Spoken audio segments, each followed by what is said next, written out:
nós dizemos que o livro de Salmos contém 150 composições e não capítulos. O incrível é que o primeiro salmo contém 6 versos e o último salmo, 150, contém 6 versos também, estando ambos os salmos, os versos de ambos os salmos em consonância, isto é, em concordância, de igual modo que Cristo tem que ser o primeiro e o último em nossas vidas. Assim como a lei, Pentateuco, Gênesis, Êxodo, Levíticos, Números e Deuteronômio são 5 livros, assim também Salmos ou as poesias que estão no livro de Salmos estão agrupados em 5 livros. O primeiro é formado pelos Salmos 1 a 41. O segundo livro é formado pelos Salmos 42 a 72. O terceiro livro é formado pelos Salmos 73 a 89. O quarto livro é formado pelos Salmos 90 a 106.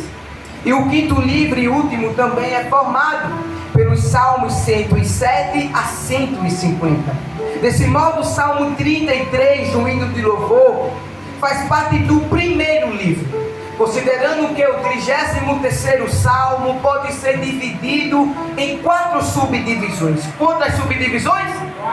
4 subdivisões. A primeira são dos versos 1 a 3, que fala do convite ao louvor. O segundo são dos versos 4 a 9, que dialoga as qualidades de Deus e o seu poder na criação. A terceira parte são dos versos 10 a 19, que fala do Senhor, Deus de toda a humanidade e também de todas as nações. A quarta subdivisão são dos versos 20 a 22, que fala da confiança no Senhor.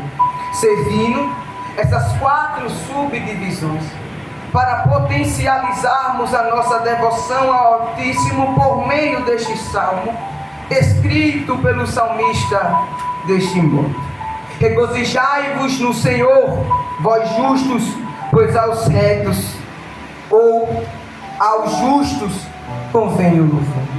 Note que o salmista ele começa dizendo: regozijai-vos no Senhor, mostrando que a nossa alegria tem que estar no Senhor. O apóstolo Paulo ele descreveu em Filipenses capítulo 4 versículo 4, dizendo: regozijai-vos no Senhor sempre.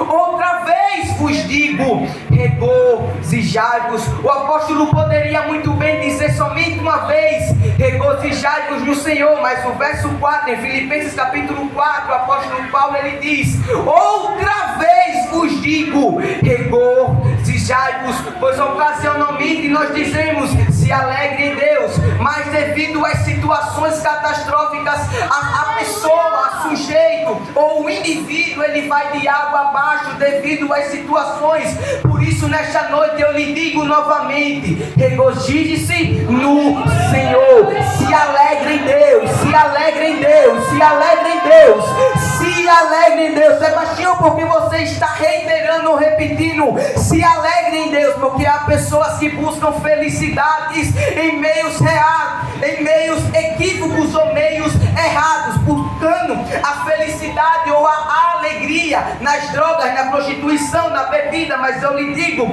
que o meio certo para buscar a felicidade ou a verdadeira alegria está somente em Cristo Jesus. Os cristãos são as pessoas mais felizes do mundo, mas nem sempre a vida delas é fácil.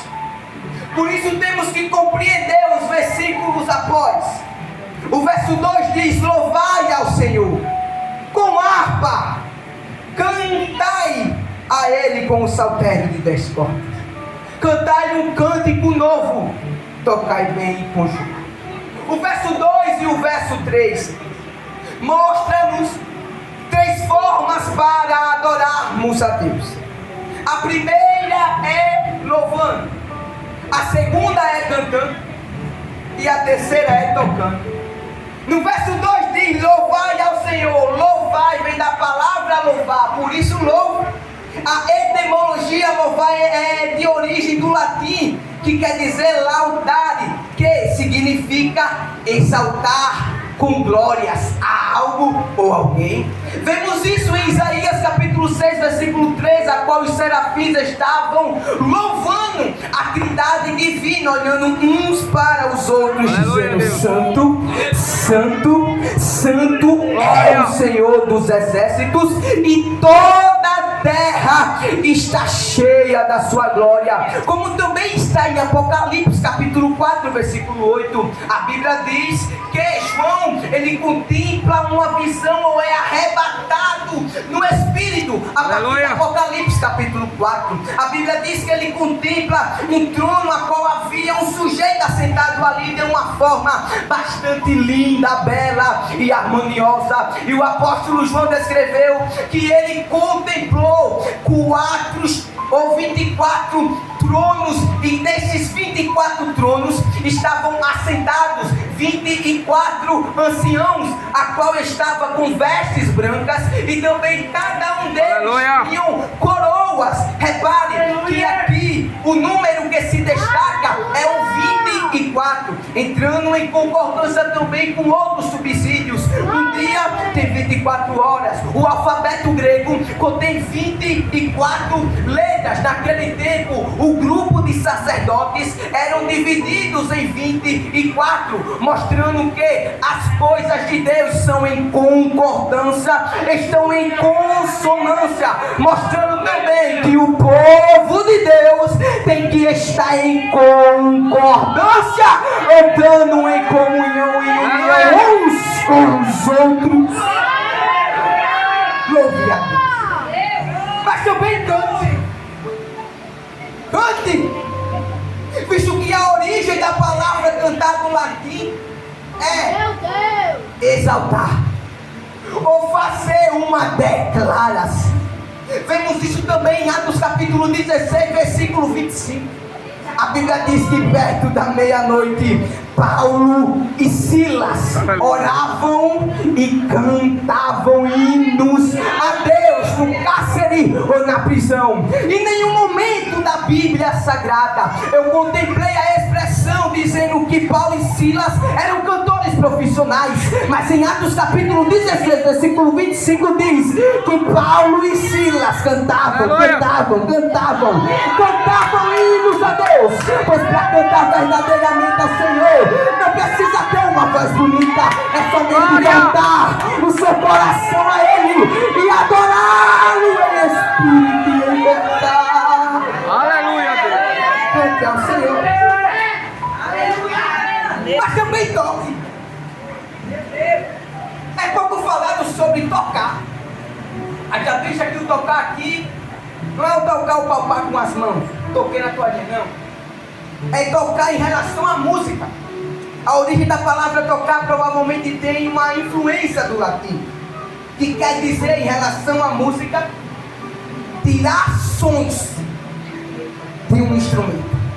É fazer uma exegese, você tirar de dentro para fora os sons de um instrumento. Houve uma mulher em Êxodo capítulo 15, a partir do versículo de número 20, a qual após atravessar o mar vermelho, ela juntamente com outras mulheres pegaram os tamborins, e a Bíblia diz que elas dançavam na presença de Deus, dizendo: porque o nosso Deus gloriosamente triunfou e fez com que Faraó e os seus cavalos fossem de água abaixo, mostrando que tocar também é uma forma de adoração a Deus. Glória a Deus. O salmista continua: porque a palavra do Senhor é reta e todas as suas obras são fiéis. Ele ama a justiça e o juízo. A terra está cheia da bondade do Senhor. Esses versos mostram-nos 4 bons motivos para glorificarmos a Deus. O primeiro é porque a palavra do Senhor é reta. O segundo, porque também todas as suas obras são fiéis. O terceiro, Ele ama a justiça e o juízo. E quarto, a terra está cheia da bondade do Senhor. Você pode dar um glória a Deus por isso? Continua.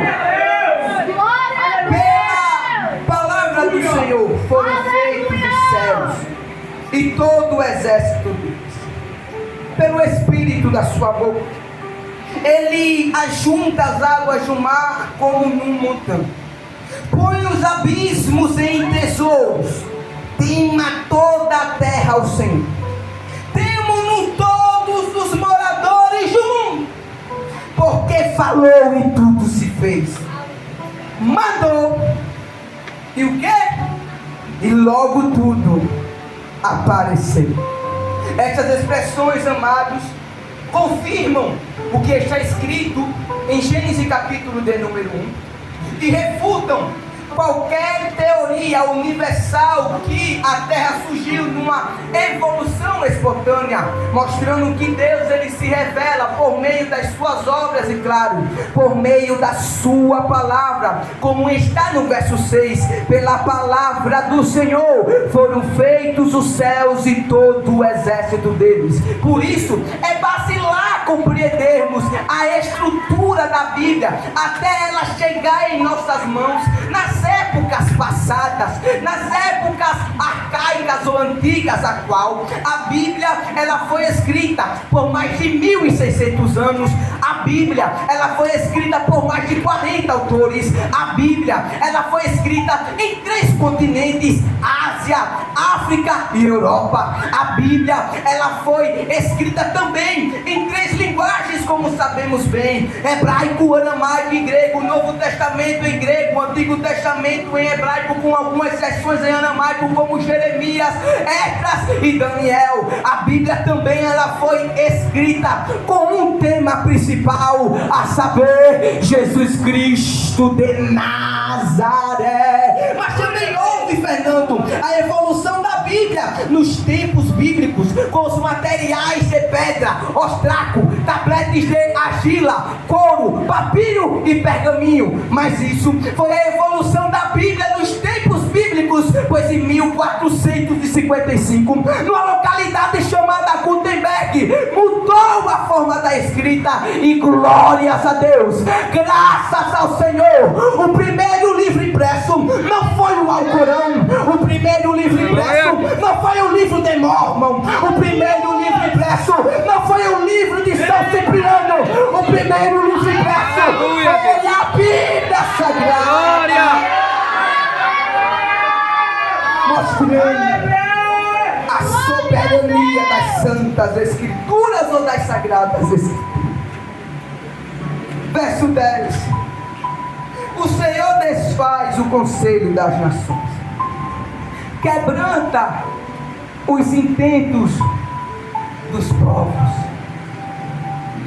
O conselho do Senhor permanece para sempre, os intentos do seu coração de geração em geração. Bem-aventurado é a nação cujo Deus é o Senhor, e o povo a qual ele escolheu para a sua herança. Nestes versos denota-nos que Deus ele é Senhor de todas as nações, e no contexto desfaz todas as maquinações ou planificações ou arquitetações do pagão. Espiritualmente falando, Deus ele desfaz todas as maquinações do nosso adversário contra nós em forma de quebrar. Eu tenho fé que nesta noite, eu também tenho fé que você crê nisso, que Deus está quebrando todas as arquitetações do inimigo contra a tua vida, contra a tua família, contra a tua casa, contra os teus parentes. Por isso eleve as suas mãos e exalta o nome do Senhor enquanto você adora Ele. Acontece como aconteceu com Paulo e Silas. Eles oravam e cantavam, e a Bíblia diz que os cadeados dos cárceres se quebraram. Enquanto você adora a Deus, Ele quebra.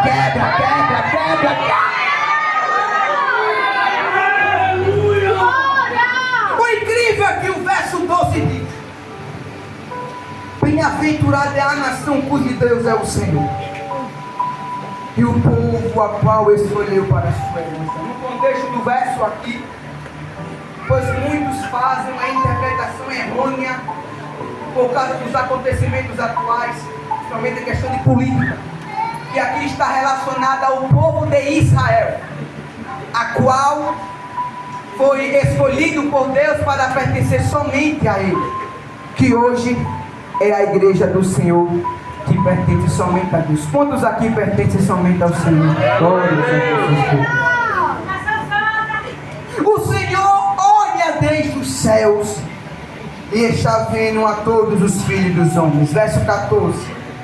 Do lugar da sua habitação contempla todos os moradores da terra, aquele que forma o coração de todos eles, que contempla todas as suas sombras. Do verso 13, amados, ao verso 15, denota-nos 3 coisas que no trabalhar divino Deus faz. A primeira é: Deus olha. Segundo, Deus vê. E terceiro, Ele contempla. Diga juntamente comigo: Deus olha, Deus vê, e contempla. Note que Ele disse no verso 13: o Senhor olha desde os céus. Olha, vem da palavra olhar, que quer dizer ou significa fitar os olhos em algo. Fitar os olhos em algo. Então, minha amada ou meu queridinho, se porventura estiveres tentando se esconder de Deus devido a alguma coisa, saiba que os olhos dele estão fitos em você, a qual de Deus ninguém se esconde ou pode escapar ou fugir. E também está relacionado às guerras espirituais. Saibam que os olhos do Senhor estão fitos em você, e que dele mas também o dele vê. Ver significa captar uma imagem por meio de uma visão, ou seja, enxergar. Por gentileza, olhe para o seu irmão, para a sua irmã neste momento e diga: Deus te enxerga.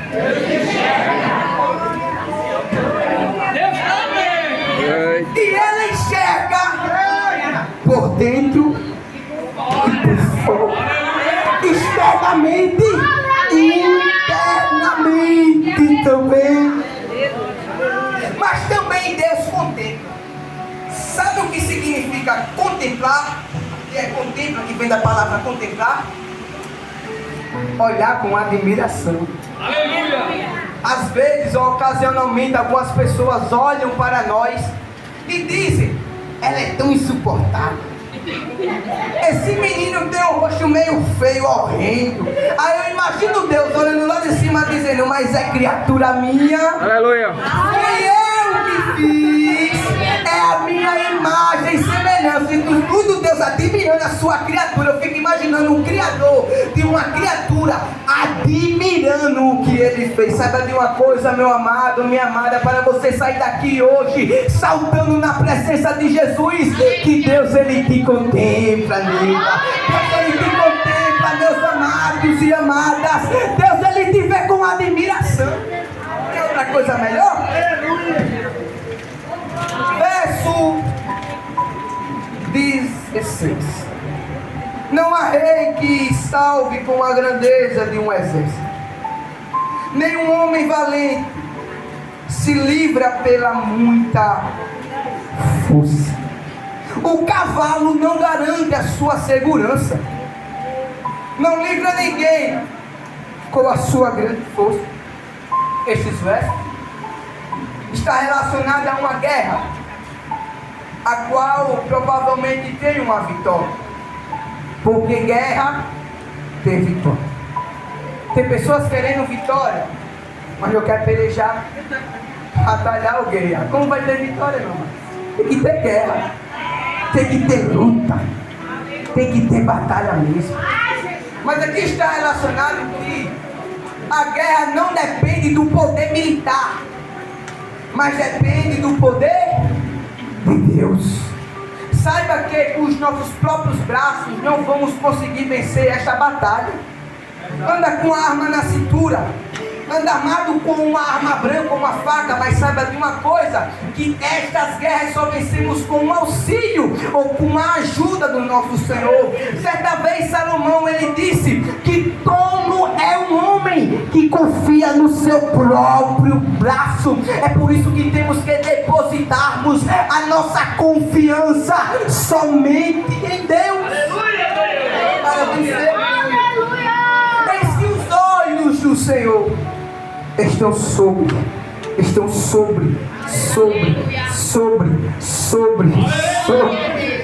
que o têm, sobre os que esperam na sua misericórdia, para lhes livrar as almas da morte e para os conservar vivos na fome. Os versos 18 e 19 nos remetem a uma concepção que o Senhor guarda, livra e conserva aqueles que o temem, como diz os versos. Mas são aqueles que o temem.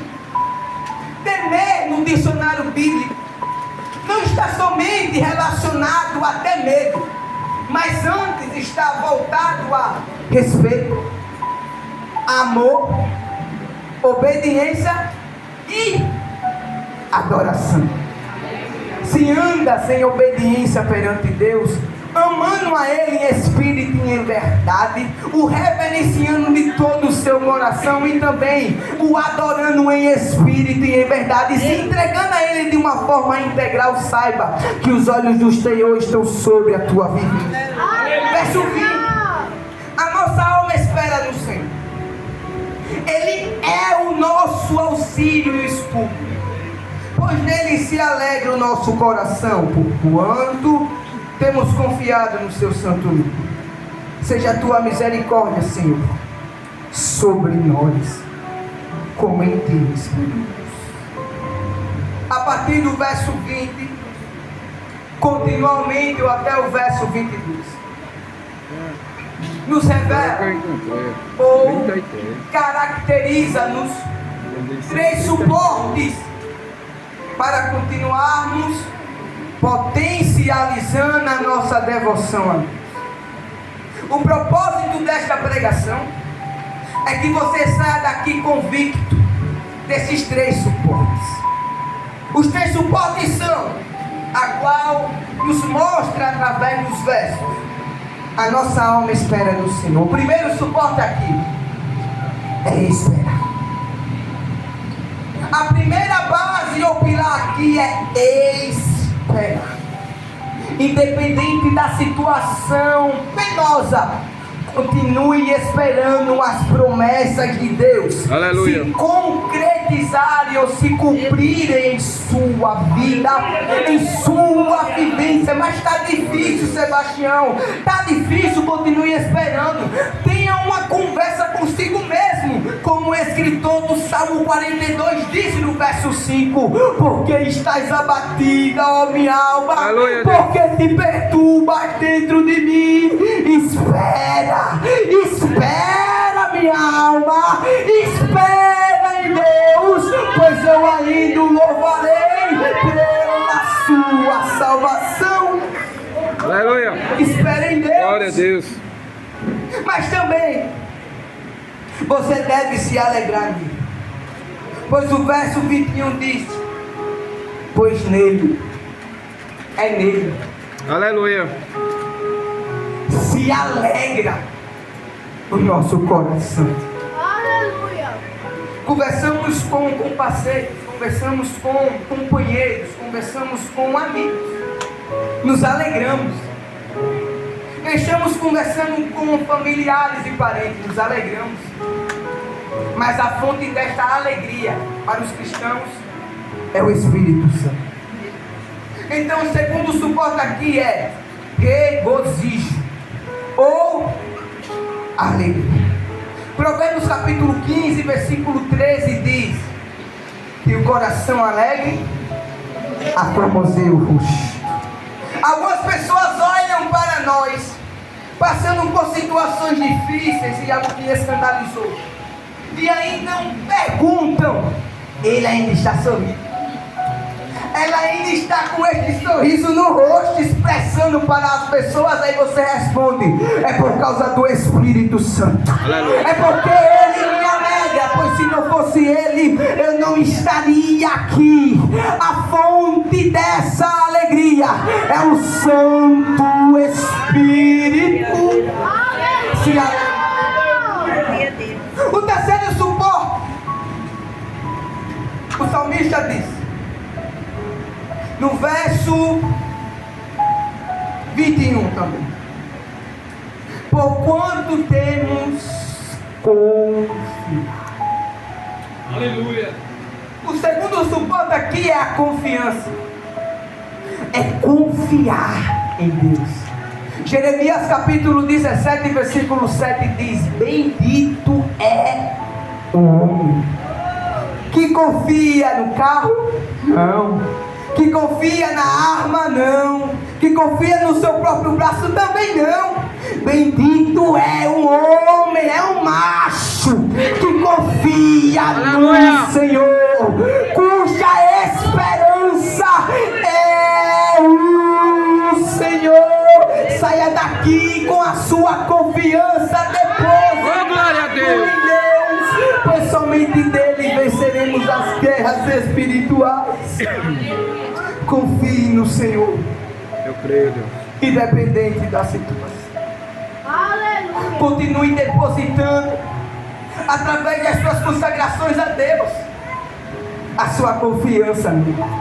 Porque surgem situações, pessoas também, até o lado espiritual, os nossos adversários ou o nosso adversário, que é Satanás, tentando nos impulsionar a deixarmos a nossa confiança no Senhor. Mas nesta noite receba fortalecimento da parte de Deus. Aleluia. Pelos olhos espirituais ou da fé, receba fortalecimento, receba força. Deposita a sua confiança nele. Erga-se e fique de pé, por favor. Aleluia. Glória a Deus. Esperar, regozijar e confiar. Adolescentes, eu estava ontem, pela misericórdia de Cristo, em São Gonçalo, e preguei pelo turno da manhã e à noite também, e à tarde ainda teve evangelismo. De manhã eu contemplei aqueles jovens que estavam ali, muitos novos convertidos, e eu estava falando para eles que temos que confiarmos em Deus independente da situação, pois sabemos que os adultos são tentados também, mas o enfoque de Satanás é tirar aqueles que estão na presença de Deus, essencialmente os jovens ou os adolescentes. À vista disso, eu quero fazer uma oração e eu lembro-me muito bem que da primeira vez que eu vim pregar aqui, eu chamei os adolescentes à frente. Eu quero fazer igual nesta noite. E fiz uma oração por cada um deles. E enquanto eles estão aqui, Fernando vai cantar um hino. E Fernando, enquanto tu canta, Deus vai te renovar. Deus vai te restaurar e te fortalecer esta